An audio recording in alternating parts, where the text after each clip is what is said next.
ನೋಡಿ ಫ್ರೆಂಡ್ಸ್, ಮನೆಯಲ್ಲೇ ಸುಲಭವಾಗಿ ಫ್ರೈಡ್ ರೈಸು ಯಾವ ರೀತಿ ಮಾಡೋದನ್ನ ತೋರಿಸ್ತಾ ಇದ್ದೀನಿ. ಹಾಯ್ ಫ್ರೆಂಡ್ಸ್, ನಾನಿವತ್ತು ಫ್ರೈಡ್ ರೈಸು ಯಾವ ರೀತಿ ಮಾಡೋದನ್ನ ತೋರಿಸ್ತೀನಿ. ಅದಕ್ಕೆ ಬೇಕಾಗಿರೋ ತರಕಾರಿಗಳನ್ನ ತೋರಿಸ್ತಾ ಇದ್ದೀನಿ. ಕ್ಯಾಬೇಜು ಉದ್ದುದ್ದ ಕಟ್ ಮಾಡಿದ್ದೀನಿ. ಮತ್ತು ಈ ರೀತಿ ಕ್ಯಾಪ್ಸಿಕಮ್ನ ಚಿಕ್ಕ ಸೈಜಲ್ಲಿ ಉದ್ದುದ್ದ ಕಟ್ ಮಾಡಿದ್ದೀನಿ. ಹಾಗೆ ಕ್ಯಾರೆಟ್ನ ಈ ರೀತಿ ಚಿಕ್ಕ ಚಿಕ್ಕ ಪೀಸ್ಗಳನ್ನು ಮಾಡ್ಕೊಂಡಿದ್ದೀನಿ. ಹಾಗೆ ಈ ರೀತಿ ಬೀನ್ಸ್ನ ಚಿಕ್ಕ ಚಿಕ್ಕ ಸೈಜಲ್ಲಿ ಕಟ್ ಮಾಡ್ಕೊಂಡಿದ್ದೀನಿ. ಹಾಗೆ ಹಸಿ ಬಟಾಣಿ ಒಂದು ಸ್ವಲ್ಪ ತೊಗೊಂಡಿದ್ದೀನಿ.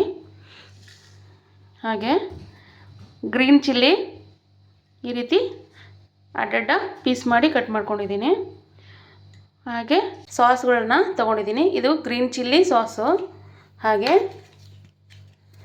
ಇದು ರೆಡ್ ಚಿಲ್ಲಿ ಸಾಸು, ಹಾಗೆ ಟೊಮೊಟೊ ಕೆಚಪ್ ತೊಗೊಂಡಿದ್ದೀನಿ. ಹಾಗೆ ಇದು ಫ್ರೈಡ್ ರೈಸು, ಆಚಿಯವ್ರದ್ದು ಫ್ರೈಡ್ ರೈಸ್ ಪೌಡ್ರನ್ನ ತೊಗೊಂಡಿದ್ದೀನಿ. ಇದು ಲಾಸ್ಟಿಗೆ ಹಾಕ್ಬೋದು. ಹಾಗೆ ಸ್ವಲ್ಪ ಕೊತ್ತಂಬರಿ ಸೊಪ್ಪು ತೊಗೊಂಡಿದ್ದೀನಿ. ಬನ್ನಿ ಯಾವ ರೀತಿ ಮಾಡೋದನ್ನ ತೋರಿಸ್ತೀನಿ. ಮೊದಲಿಗೆ ಗ್ಯಾಸ್ ಆನ್ ಮಾಡಿಬಿಟ್ಟು ಎಣ್ಣೆ, ಈರುಳ್ಳಿನ ಈ ರೀತಿ ಕಟ್ ಮಾಡಿರೋದನ್ನ ಹಾಕ್ತಾಯಿದ್ದೀನಿ. ನಾನು ಎಲ್ಲ ತರಕಾರಿನ ಒಟ್ಟಿಗೆ ಹಾಕ್ತಾಯಿದ್ದೀನಿ. ಹಾಕಿ ಎಣ್ಣೆಯಲ್ಲಿ ಫ್ರೈ ಮಾಡ್ಕೊತಾ ಇದ್ದೀನಿ. ಇದು ಮನೆಯಲ್ಲೇ ಸಿಂಪಲಾಗಿ ಈ ರೀತಿ ಮಾಡಿಕೊಂಡು ತಿನ್ಬೋದು. ಹಾಗೆ ಡಿನ್ನರ್ಗೂ ಮಾಡ್ಕೋಬೋದು.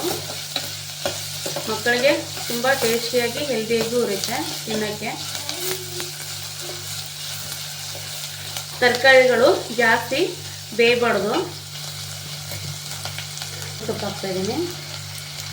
ಹಾಗೆ ಸ್ವಲ್ಪ ಸಾಸ್ಗಳ ಟೇಸ್ಟು ಚೆನ್ನಾಗಿರುತ್ತೆ. ಒಂದು ಕಡೆ ಅನ್ನ ಮಾಡಿ ಇಟ್ಕೊಂಡಿದ್ದೀನಿ, ಅದನ್ನು ಇವಾಗ ಮಿಕ್ಸ್ ಮಾಡ್ತಾಯಿದ್ದೀನಿ. ಇವಾಗ ಇದನ್ನು ಮಿಕ್ಸ್ ಮಾಡ್ಕೋಬೇಕು. ನೀವು ಬೇಕಂದರೆ ಜಿಂಜರ್ ಗಾರ್ಲಿಕ್ ಪೇಸ್ಟ್ ಹಾಕೋಬೋದು, ಬಟ್ ನಾನು ಹಾಕೋತಾ ಇಲ್ಲ.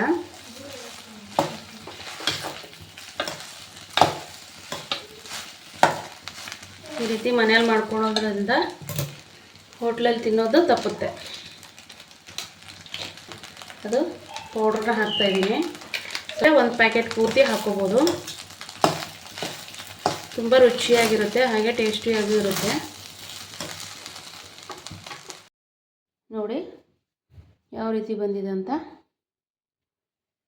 ಫ್ರೈಡ್ ರೈಸು ಇಷ್ಟ ಆದರೆ ಲೈಕ್ ಮಾಡಿ, ಸಬ್ಸ್ಕ್ರೈಬ್ ಮಾಡಿ, ಹಾಗೆ ಶೇರ್ ಮಾಡಿ, ಕಮೆಂಟು ಮಾಡಿ. Thank you.